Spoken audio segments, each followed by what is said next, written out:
ये दुनिया आज जैसी है वैसी क्यों है? इसका जवाब ना सिर्फ टेक्नोलॉजी या इकोनॉमी में नहीं मिलता।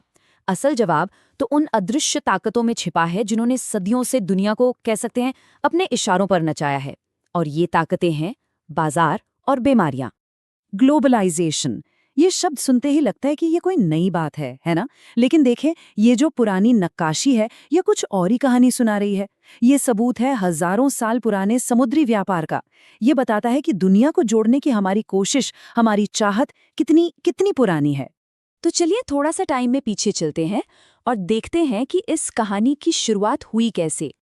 देखिए, पुराने जमाने से ही इंसान कभी एक जगह टिका नहीं। व्यापारी हों, तीर्थयात्री हों या फिर सैनिक, ये लोग जब भी एक जगह से दूसरी जगह गए तो अपने साथ सिर्फ सामान या नए नए आइडियाज ही नहीं ले गए, वो अपने साथ ले गए बीमारियां।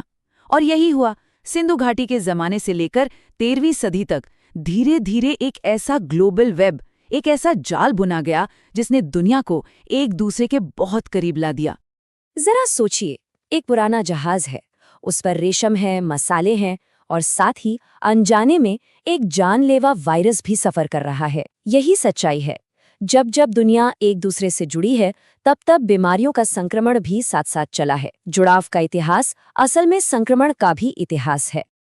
अब चलते हैं इतिहास के एक ऐसे टर्निंग पॉइंट पर, एक ऐसा मोड़ जब दो बिल्कुल अलग थलग दुनियाएं, मतलब कि ईस्टर्न और वेस्टर्न हेमिस्फेयर, पहली बार आमने सामने आई। और ये कोई मामूली मुलाकात नहीं थी। इस टक्कर से एक ऐसा एक्सचेंज शुरू हुआ जिसने दुनिया का नक्शा ही हमेशा के लिए बदल कर रख दिया। इसे इतिहास में कोलंबियन एक्सचेंज के नाम से जाना जाता है। ये एक ऐसा लेन देन था जो एक तरफ तो जिंदगी लेकर आया और दूसरी तरफ मौत। अमेरिका से यूरोप पहुंचे आलू, मक्का और टमाटर, जिनसे वहां की आबादी बढ़ी। और यूरोप से अमेरिका क्या पहुंचा? चेचक और खसरा, ऐसी बीमारियां जिन्होंने वहां की मूल आबादी को लगभग खत्म ही कर दिया। सिर्फ एक सब्जी, आलू, सोचिए, एक मामूली से आलू ने पूरे यूरोप का भविष्य बदल दिया। गरीबों को इससे सस्ता और ताकतवर खाना मिला जिससे आबादी तेजी से बढ़ी। लेकिन इसी आलू पर पूरी तरह निर्भर हो जाना कितना खतरनाक साबित हुआ, इसका उदाहरण है आयरलैंड का अकाल। जब वहां आलू की फसल बर्बाद हुई तो लाखों लोग भूख से मर गए। तो देखिए कैसे एक छोटी सी चीज पूरी दुनिया की डेमोग्राफी बदल सकती है। ये ग्लोबल कनेक्शन का एक ऐसा नतीजा था जिसके बारे में किसी ने सोचा भी नहीं था। ये जो कहा गया है, इसकी क्रूरता को समझिए। जो यूरोपियन लोग वहां कब्जा करने गए थे, उनके लिए ये बीमारियां कोई आफत नहीं थी, बल्कि वो इसे भगवान का दिया हुआ एक तोहफा मानते थे। एक ऐसा तोहफा जिसने उनके लिए जमीन खाली कर दी। ये एक डरावना उदाहरण है कि कैसे सिर्फ एक वायरस ने पावर का पूरा बैलेंस एक महाद्वीप से छीनकर दूसरे को दे दिया। अच्छा, अब आते हैं इंडस्ट्रियल रेवोल्यूशन पर। इस दौर ने व्यापार और शोषण के इस पूरे खेल में एक तूफानी रफ्तार ला दी और इसने ग्लोबल इकोनॉमी का पूरा चेहरा ही बदल डाला। 19वीं सदी में स्टीम शिप्स आईं, रेलवे लाइनें बिछ गईं और अचानक से दुनिया जैसे सिकुड़ गई, छोटी हो गई। नतीजा ये हुआ कि दुनिया भर का ट्रेड 25 से 40 गुना तक बढ़ गया। ये कमाल का उछाल था। यूरोप की फैक्ट्रियों को कच्चा माल चाहिए था, कपास, गेहूं और भी बहुत कुछ। और इसी भूख ने एक नए ग्लोबल मार्केट को जन्म दिया। ये सवाल बहुत जरूरी है और इसका जवाब सिर्फ तोपों और सेनाओं में नहीं है। जवाब छिपा है बायोलॉजी में। इसका नाम है रिंडरपेस्ट। ये कोई फौजी जनरल या कोई बादशाह नहीं था। ये था एक वायरस जिसने अफ्रीका का इतिहास बदलने में बहुत बड़ा रोल निभाया। असल में ये मवेशियों में फैलने वाला एक प्लेग था जो बीमार जानवरों के साथ अफ्रीका पहुंच गया। आप जरा इस तबाही का अंदाजा लगाइए। वो लोग जिनकी पूरी इकोनॉमी, जिनका पूरा रहन सहन ही मवेशियों पर टिका था, उनकी 90% दौलत बस कुछ ही महीनों में खत्म हो गई। ये सिर्फ पैसों का नुकसान नहीं था, ये एक सामाजिक और सांस्कृतिक तबाही थी जिसने लाखों लोगों को बिल्कुल बेसहारा कर दिया। और कहानी का असली मोड़ यहीं आता है, जब लोगों के पास अपना सब कुछ खत्म हो गया, जब उनकी आत्मनिर्भरता का जरिया ही नहीं बचा, तो उनके पास क्या चारा था?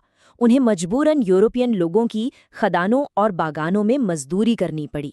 यानी एक बीमारी ने, एक बायोलॉजिकल डिजास्टर ने सीधे सीधे यूरोप के कब्जे का रास्ता साफ कर दिया। तो इस नई ग्लोबल इकोनॉमी को चलाने के लिए सिर्फ कच्चा माल ही नहीं चाहिए था, इसे इंसानी ईंधन की भी जरूरत थी। तो चलिए अब बात करते हैं उस मानवीय कीमत की जो जबरन मजदूरी और पलायन की शक्ल में चुकाई गई। 19वीं सदी में जब गुलामी की प्रथा खत्म हुई तो ब्रिटिश साम्राज्य एक नया सिस्टम लेकर आया। भारत और चीन से लाखों लोगों को गिरमिटिया मजदूर बनाकर, यानी एक तरह के कॉन्ट्रैक्ट लेबर, उन्हें दुनिया भर में भेजा गया, बागानों में, खदानों में, रेलवे लाइनों पर काम करने के लिए। ये उन्हीं में से एक गिरमिटिया मजदूर की अपनी कहानी है, उसके अपने शब्द हैं। ये शब्द हमें बताते हैं कि लेबर फ्लो जैसे भारी भरकम शब्दों के पीछे असल में कितना दर्द और शोषण छिपा था। यही वो भारी मानवीय कीमत थी जिस पर साम्राज्यों की बड़ी बड़ी इमारतें खड़ी की गईं।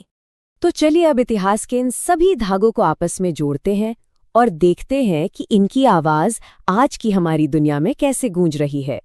तो फिर इस पूरी बातचीत से हम क्या समझ सकते हैं? कुछ जरूरी बातें हैं।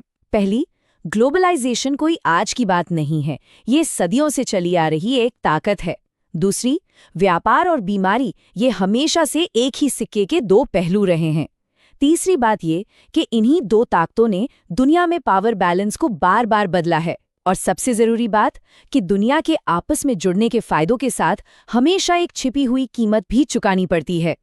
और ये पूरा इतिहास हमें आज एक बहुत जरूरी सवाल के सामने लाकर खड़ा कर देता है। सदियों से व्यापार हमें करीब लाता रहा है और बीमारियां हमें हमारी कमजोरी का एहसास कराती रही हैं। आज की इस हाइपर कनेक्टेड दुनिया में, जहां एक क्लिक पर सामान घर आ जाता है और एक फ्लाइट से वायरस दुनिया पार कर जाता है, सवाल यह है कि क्या सच में कुछ बदला है